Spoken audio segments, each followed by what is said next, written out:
Artigo 81. A defesa dos interesses e direitos dos consumidores e das vítimas poderá ser exercida em juízo individualmente, ou a título coletivo. Parágrafo único. A defesa coletiva será exercida quando se tratar de: primeiro, interesses ou direitos difusos, assim entendidos, para efeitos deste Código, os transindividuais, de natureza indivisível, de que sejam titulares pessoas indeterminadas e ligadas por circunstâncias de fato. Segundo, interesses ou direitos coletivos, assim entendidos, para efeitos deste Código, os transindividuais, de natureza indivisível de que seja titular grupo, categoria ou classe de pessoas ligadas entre si ou com a parte contrária por uma relação jurídica base. Terceiro, interesses ou direitos individuais homogêneos, assim entendidos os decorrentes de origem comum. Artigo 82. Para os fins do artigo 81, parágrafo único, são legitimados concorrentemente: primeiro, o Ministério Público. Segundo, a União, os Estados, os municípios e o Distrito Federal. Terceiro, as entidades e órgãos da administração pública, direta ou indireta, ainda que sem personalidade jurídica, especificamente destinados à defesa dos interesses e direitos protegidos por este Código. Quarto, as associações legalmente constituídas há pelo menos um ano e que incluam entre seus fins institucionais a defesa dos interesses e direitos protegidos por este Código, dispensada a autorização assemblear. Parágrafo 1º. O requisito da pré-constituição pode ser dispensado pelo juiz, nas ações previstas nos artigo 91 e seguintes, quando haja manifesto interesse social evidenciado pela dimensão ou característica do dano, ou pela relevância do bem jurídico a ser protegido. Artigo 83. Para a defesa dos direitos e interesses protegidos por este Código são admissíveis todas as espécies de ações capazes de propiciar sua adequada e efetiva tutela. Artigo 84. Na ação que tenha por objeto o cumprimento da obrigação de fazer ou não fazer, o juiz concederá a tutela específica da obrigação ou determinará providências que assegurem o resultado prático equivalente ao do adimplemento. Parágrafo 1º. A conversão da obrigação em perdas e danos somente será admissível se por elas optar o autor ou se impossível a tutela específica ou a obtenção do resultado prático correspondente. Parágrafo 2º. A indenização por perdas e danos se fará sem prejuízo da multa.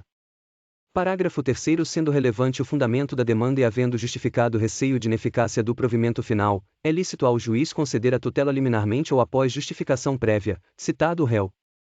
Parágrafo 4º. O juiz poderá, na hipótese do parágrafo 3º ou na sentença, impor multa diária ao réu, independentemente de pedido do autor, se for suficiente ou compatível com a obrigação, fixando o prazo razoável para o cumprimento do preceito. Parágrafo 5º. Para a tutela específica ou para a obtenção do resultado prático equivalente, poderá o juiz determinar as medidas necessárias, tais como busca e apreensão, remoção de coisas e pessoas, desfazimento de obra, impedimento de atividade nociva, além de requisição de força policial.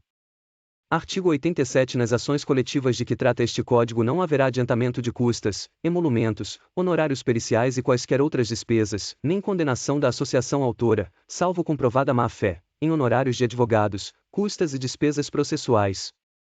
Parágrafo único. Em caso de litigância de má-fé, a associação autora e os diretores responsáveis pela propositura da ação serão solidariamente condenados em honorários advocatícios e ao décuplo das custas, sem prejuízo da responsabilidade por perdas e danos. Artigo 88. Na hipótese do artigo 13, parágrafo único deste Código, a ação de regresso poderá ser ajuizada em processo autônomo, facultada a possibilidade de prosseguir-se nos mesmos autos, vedada a denunciação da lide. Artigo 90. Aplicam-se às ações previstas neste título as normas do Código de Processo Civil e da Lei N. Grau 7.347, de 24 de julho de 1985, inclusive no que respeita ao inquérito civil, naquilo que não contrariar suas disposições. Artigo 91. Os legitimados de que trata o artigo 82 poderão propor, em nome próprio e no interesse das vítimas ou seus sucessores, ação civil coletiva de responsabilidade pelos danos individualmente sofridos, de acordo com o disposto nos artigos seguintes. Artigo 92. O Ministério Público, se não ajuizar a ação, atuará sempre como fiscal da lei. Artigo 93. Ressalvada a competência da Justiça Federal, é competente para a causa a Justiça Local. Primeiro, no foro do lugar onde ocorreu ou deva ocorrer o dano, quando de âmbito local. Segundo, no foro da capital do Estado ou no do Distrito Federal, para os danos de âmbito nacional ou regional, aplicando-se as regras do Código de Processo Civil aos casos de competência concorrente. Artigo 94. Proposta a ação, será publicado edital no órgão oficial, a fim de que os interessados possam intervir no processo como litisconsortes, sem prejuízo de ampla divulgação pelos meios de comunicação social por parte dos órgãos de defesa do consumidor. Artigo 95. Em caso de procedência do pedido, a condenação será genérica, fixando a responsabilidade do réu pelos danos causados. Artigo 97. A liquidação e a execução de sentença poderão ser promovidas pela vítima e seus sucessores, assim como pelos legitimados de que trata o artigo 82. Artigo 98. A execução poderá ser coletiva, sendo promovida pelos legitimados de que trata o artigo 82, abrangendo as vítimas cujas indenizações já tiveram sido fixadas em sentença de liquidação, sem prejuízo do ajuizamento de outras execuções. Parágrafo 1º. A execução coletiva far-se-á com base em certidão das sentenças de liquidação, da qual deverá constar a ocorrência ou não do trânsito em julgado. Parágrafo 2º. É competente para a execução o juízo. Primeiro, da liquidação da sentença ou da ação condenatória, no caso de execução individual. Segundo, da ação condenatória, quando coletiva a execução. Artigo 99. Em caso de concurso de créditos decorrentes de condenação prevista na Lei N. Grau 7.347, de 24 de julho de 1985 e de indenizações pelos prejuízos individuais resultantes do mesmo evento danoso, estas terão preferência no pagamento.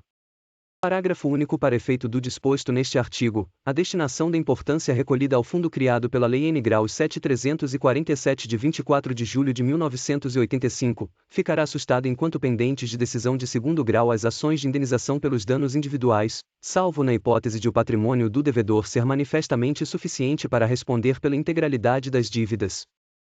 Artigo 100. Decorrido o prazo de 1 ano sem habilitação de interessados em número compatível com a gravidade do dano, poderão os legitimados do artigo 82 promover a liquidação e execução da indenização devida. Parágrafo único. O produto da indenização devida reverterá para o fundo criado pela Lei N. Grau 7.347, de 24 de julho de 1985. Artigo 101. Na ação de responsabilidade civil do fornecedor de produtos e serviços, sem prejuízo do disposto nos capítulos 1º e 2º deste título, serão observadas as seguintes normas. Primeiro, a ação pode ser proposta no domicílio do autor. Segundo, o réu que houver contratado seguro de responsabilidade poderá chamar ao processo o segurador, vedada a integração do contraditório pelo Instituto de Resseguros do Brasil. Nesta hipótese, a sentença que julgar procedente o pedido condenará o réu nos termos do artigo 80 do Código de Processo Civil. Se o réu houver sido declarado falido, o síndico será intimado a informar a existência de seguro de responsabilidade, facultando-se, em caso afirmativo, o ajuizamento de ação de indenização diretamente contra o segurador, vedada a denunciação da lide ao Instituto de Resseguros do Brasil e dispensado o litisconsórcio obrigatório com este. Artigo 102. Os legitimados a agir na forma deste Código poderão propor ação visando compelir o poder público competente a proibir, em todo o território nacional, a produção, divulgação, distribuição ou venda, ou a determinar a alteração na composição, estrutura, fórmula ou acondicionamento de produto, cujo uso ou consumo regular se revele nocivo ou perigoso à saúde pública e à incolumidade pessoal. Artigo 103. Nas ações coletivas de que trata este Código, a sentença fará coisa julgada.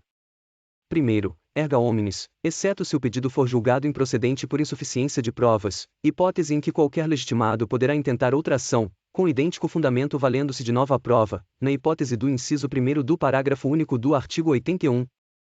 Segundo, ultra p. Artigo S, mais limitadamente ao grupo, categoria ou classe, salvo improcedência por insuficiência de provas, nos termos do inciso anterior, quando se tratar da hipótese prevista no inciso 2º do parágrafo único do artigo 81.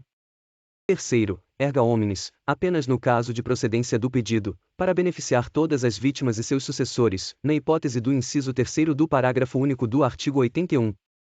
Parágrafo 1º. Os efeitos da coisa julgada previstos nos incisos 1º e 2º não prejudicarão interesses e direitos individuais dos integrantes da coletividade, do grupo, categoria ou classe. Parágrafo 2º. Na hipótese prevista no inciso 3º, em caso de improcedência do pedido, os interessados que não tiverem intervindo no processo como litisconsortes poderão propor ação de indenização a título individual. Parágrafo 3º. Os efeitos da coisa julgada de que cuida o artigo 16, combinado com o artigo 13 da Lei N. Grau 7.347, de 24 de julho de 1985, não prejudicarão as ações de indenização por danos pessoalmente sofridos, propostas individualmente ou na forma prevista neste Código, mas, se procedente o pedido, beneficiarão as vítimas e seus sucessores, que poderão proceder à liquidação e à execução, nos termos dos artigo 96 a 99. Parágrafo 4º. Aplica-se o disposto no parágrafo anterior à sentença penal condenatória. Artigo 104. As ações coletivas, previstas nos incisos 1º e 2º e do parágrafo único do artigo 81, não induzem litispendência para as ações individuais, mas os efeitos da coisa julgada erga omnes ou ultra partes a que aludem os incisos 2º e 3º do artigo go anterior não beneficiarão os autores das ações individuais, se não for requerida sua suspensão no prazo de 30 dias, a contar da ciência nos autos do ajuizamento da ação coletiva.